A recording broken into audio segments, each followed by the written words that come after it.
नमस्कार, नमो नारायण। गीता दैन दैनी के आज 72वें दिन में हम प्रवेश कर रहे हैं और आज हमारे श्लोक होंगे तीसरे अध्याय का 70वां और 18वां श्लोक, अर्थात थर्ड चैप्टर, श्लोक 17 एंड 18। आइए स्वर से पाठ करें।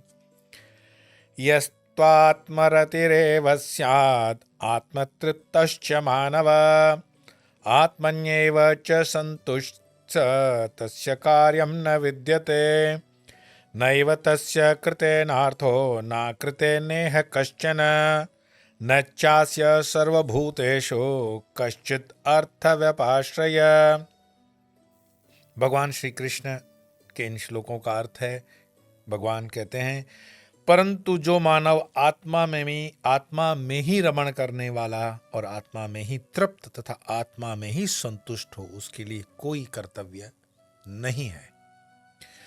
उस तत्वज्ञ का इस संसार में न तो कर्म करने से कोई प्रयोजन रहता है और न कर्मों के न करने से कोई प्रयोजन रहता है, तथा सभी प्राणियों में भी इसका तनिक भी स्वार्थ का संबंध नहीं रहता।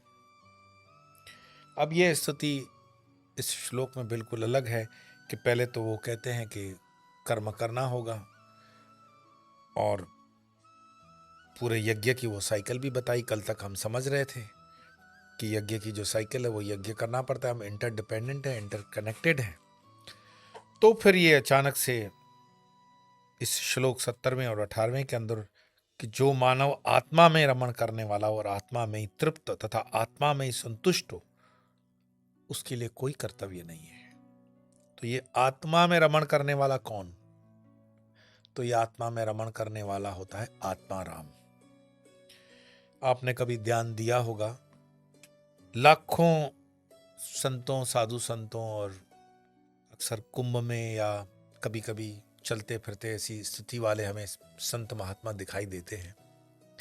नग्न अवस्था होती है, कचरे के डब्बे से निकाल करके खाते हैं। उनको अगर ठीक से हम भिक्षा देने भी जाते हैं तो वो नहीं लेते हैं।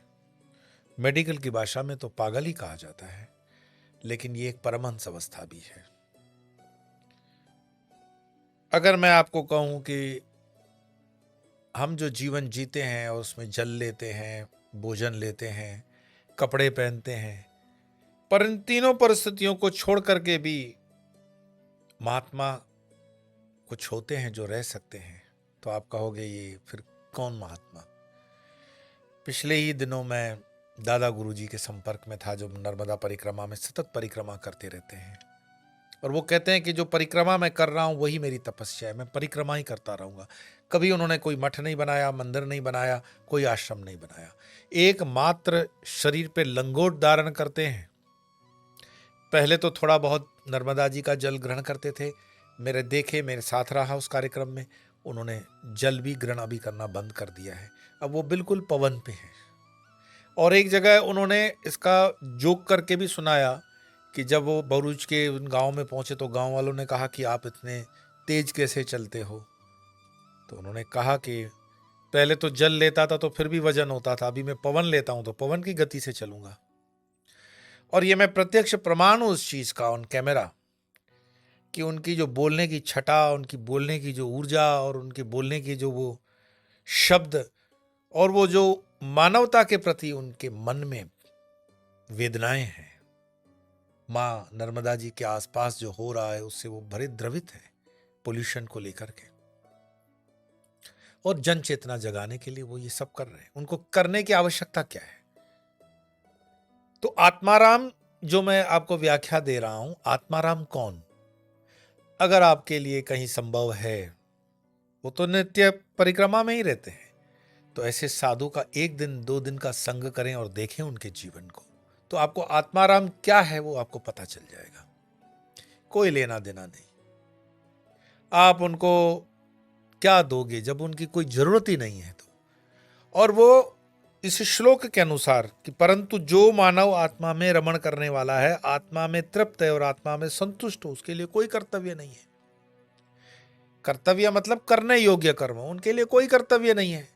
न वो भोजन करते हैं, न जल लेते हैं, परमात्मा की बहती हुई बस वायु को ग्रहण करते हैं, और कहीं कोई मंदिर नहीं, कहीं कोई मठ नहीं। तो उस तत्वज्ञ का संसार में न तो कर्म करने से कोई प्रयोजन रहता है और न कर्मों के न करने से ही कोई प्रयोजन रहता है।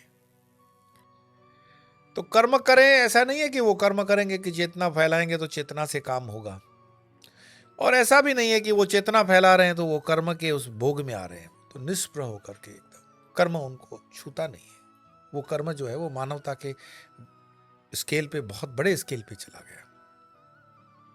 तो न कर्मों के न करने से कोई प्रयोजन रहता है, तथा सभी प्राणियों में भी उसका तनिक भी स्वार्थ का संबंध नहीं रहता। तो उनके साथ एक श्वान चलता है, तो श्वान कुत्ता है। मैं दादा गुरु की बात बता रहा हूं। अब मैंने जितना प्रेम और स्नेह उनसे मिलने वाले आगंतुकों के संबंध में देखा, उतना ही प्रेम, उतना ही स्नेह उनके जो श्वान उनके साथ चलते हैं, शायद मोती उसका नाम वो बता रहे थे, मैं भी मिला। और दादा गुरु व्यासपीठ पे अगर वो कर रहे हैं प्रवचन, तो वो श्वान भी आकर के निसंकोच उनके पास बैठ सकता है, सो सकता है। और ये प्रत्यक्ष आप गूगल पे वीडियो में देख सकते हो। मैं मात्र आपको ये पूरा इंसिडेंट इसलिए समझा रहा हूं कि आत्मा राम स्थिति क्या होती है, जो स्वयं की आत्मा में रमते हैं, वो संत की स्थिति क्या होती है, उसके लक्षणों के साथ। आप मुझे फिर कमेंट करके पूछोगे कि क्या ऐसा कोई संत है जिनसे हम देख सके, मिल सके, तो है। बहुत अच्छी अवस्था में बिल्कुल आप मिलके उनसे आशीर्वाद ग्रहण कर सकते हो। लेकिन हमारे अंदर क्या है, ड्राई इंटेलिजेंस बहुत ज्यादा है, आर्ग्यूमेंटिव हम रहते हैं कि नहीं नहीं ये तो बस ठीक है, हाँ ऐसा होगा, कभी मौका मिलेगा तो देखेंगे। तो जब मौका मिलेगा तो देखोगे, तो अब पूछा क्यों फिर? अब जब बताया तो फिर आना चाहिए तुम्हें। तो मन का स्वभाव है टालना, वो टालता रहता है, कल पे डालता है, और कल जो है वो काल के गाल में है, वो हर लेता है काल सब कुछ। तो अच्छे काम करने में हम चूक जाते हैं। कभी भी अध्यात्म से लग करके अगर आप एक अनुभव करोगे, कोई जीवन में सात्विक संकल्प जब आप लेते हो, तो हमेशा मन में विचार आएगा कल के करने का। दान के विषय में भी ऐसा ही है। किसी व्यक्ति ने एक निर्णय लिया कि मुझे 1 लाख रुपया दान करना चाहिए, भगवान ने दिया है, मैं 1 लाख रुपया दान करूंगा। ये सुबह का उसका निर्णय था। फिर उसने नाश्ता वगैरह किया, तो उसने कहा कि 1 लाख ज्यादा हो जाएगा, 75,000 से भी काम तो चल ही जाएगा उनका। लंच तक आते आते 50,000 हो गए, रात को भोजन करते हुए 50 से 25,000 हो गए, और फिर 25,000 कल जाकर के मैं दे दूंगा दान में, और वो सो गए। और फिर सुबह उठ करके उनके मन में विचार आता है कि दान देने वाले तो और भी लोग हैं ना, मैं 25,000 रुपया खराब इसके पीछे करूं, इसकी क्या जरूरत है? और वो दान से चूक जाते हैं। कहानियों के हिसाब से कहानी आई कि एक बार अकबर ने और बीरबल के बीच में संवाद चल रहा था कि लोगों में धर्म के प्रति आस्था या अपने भगवान के प्रति आस्था कितनी है। अभी तो शिवरात्रि ताजी ताजी गई है, तो आप समझ सकते हो शिवरात्रि पे दूध चढ़ता है खूब। तो ऐसा एक शिवलिंग खड़ा किया गया मैदान में कि भाई आप सब लोग शाम को आओगे अभिषेक करने, और एक एक लोटा आपको भर करके दूध लाना है, और दूध चढ़ा करके आपको निकल जाना है। अंधेरा रहेगा, कोई दीप वगैरह की व्यवस्था भी नहीं होगी। तो उस गांव में ये एक्सपेरिमेंटल किया गया कि भाई एक एक लोटा शिव जी के ऊपर दूध चढ़ाना है। अब सब लोग सोच रहे हैं कि सब लोग तो दूध चढ़ाएंगे, मैंने नहीं चढ़ाया तो किसको पता पड़ता है। और सौभाग्य कि दुर्भाग्य कि अगले दिन सुबह को जब देखा गया तो शिवजी पे दूध चढ़ा ही नहीं था, सारा पानी था। हम दान भी अगर करते हैं तो सामने वाले का स्टेटस देख करके उसको ध्यान में रखते हुए करते हैं, उससे संलग्न हो जाते हैं। लेकिन आत्माराम के जो लक्षण है, आत्माराम इन चीजों से उसका कोई लेना देना नहीं है। मैंने प्रत्यक्ष देखा, भरूच के अंदर बड़े बड़े मंत्री थे, बड़े बड़े सरकारी अफसर आए थे उनका स्वागत करने के लिए। उन्होंने कहा कि मेरे स्वागत के लिए मेरा नियम है कि अगर आप धोती के अंदर हो या लुंगी के अंदर हो तो आप स्टेज पे आकर के मुझे मिल सकते हो। अगर आप वेशभूषा पाश्चात्य की रखते हो तो मुझे उससे कोई लेना देना नहीं, मुझे मिलना नहीं है। मुझे बड़ा अच्छा भी लगा। बड़े अधिकारी नाराज भी हो सकते थे, उनको कष्ट भी दे सकते थे, लेकिन ये तपस्या आत्माराम के तपस्या का बल है कि नहीं मिल सकते हो तो नहीं मिल सकते हो, जाओ। वो बड़े बड़े दुरंदर नीचे बैठे रहे, कोई किसी ने हिम्मत भी नहीं की ऊपर आने की और किसी को अलाउ भी नहीं था।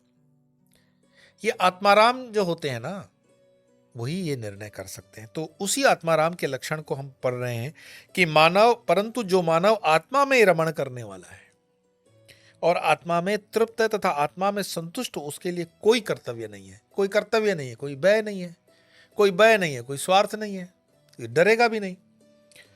उस तत्वज्ञ का इस संसार में न तो कर्म करने से कोई प्रयोजन रहता है, वो जो परिक्रमा करते रहे उससे उनका नहीं कोई प्रयोजन है कि कोई मठ बनाएंगे, कि मंदिर बनाएंगे, कोई दुकान बनाएंगे, कुछ नहीं। मेरे ख्याल से उनका ठीक से YouTube चैनल भी ऐसा कोई है, ऐसा मुझे स्मृति में नहीं है। तो उस तत्व के क्या संसार में न तो कर्म करने से प्रयोजन रहता है और न कर्मों के न करने से, और न कर्मों के न करने से कोई प्रयोजन रहता है। अगर वो बैठ जाए, परिक्रमा में बैठ जाए, नहीं जाते आगे, तो ऐसा नहीं है कि नर्मदा अपना रास्ता बदल देगी, नहीं नहीं, ठीक है, लेकिन हम आए हैं तो उस हेतु से कुछ ना कुछ, मैंने कहा ना ये चक्र चल रहा है, उसमें कुछ ना कुछ अपनी तरफ से जो सहजता से योगदान हो सकता है, वो हमेशा कहते हैं जैसे माँ की इच्छा, दादा गुरु हमेशा बोलते हैं जैसे माँ की इच्छा, माँ जो करवाएगी वो करूंगा, ये समर्पण भाव। तो न कर्मों के न करने से कोई प्रयोजन रहता है तथा सभी प्राणियों में भी इसका तनिक भी स्वार्थ का संबंध नहीं रहता है। ऐसा नहीं है कि मैं इस गांव में जाऊंगा तो मुझे भिक्षा में ये मिल जाए, कोई भिक्षा चाहिए ही नहीं भाई, न अन्न ग्रहण करेंगे, न जल ग्रहण करेंगे, न वस्त्र ग्रहण करेंगे, तो कोई स्वार्थ नहीं है। आपने स्वागत में दिया प्रेम तो ठीक, न दिया तो ठीक, गालियां दी तो ठीक, पत्थर मारे तो ठीक। हालांकि दादा गुरु उन परिस्थितियों पे, उस स्थिति पे पहुंच चुके हैं कि जिनके दर्शन मात्र को पाने के लिए लोग ललायत रहते हैं। पर अब आप मुझे ये प्रश्न नहीं पूछेंगे कि ऐसे आत्माराम ऋषि का, ऐसे आत्माराम अवतार का दर्शन कैसे होगा। वो अभी भी नर्मदा जी की परिक्रमा में है। आप जब भी चाहें, जैसे भी चाहें, उनके दर्शन और उनके आशीर्वाद पा सकते हैं, और पा सकते हैं कृष्ण की कृपा भी।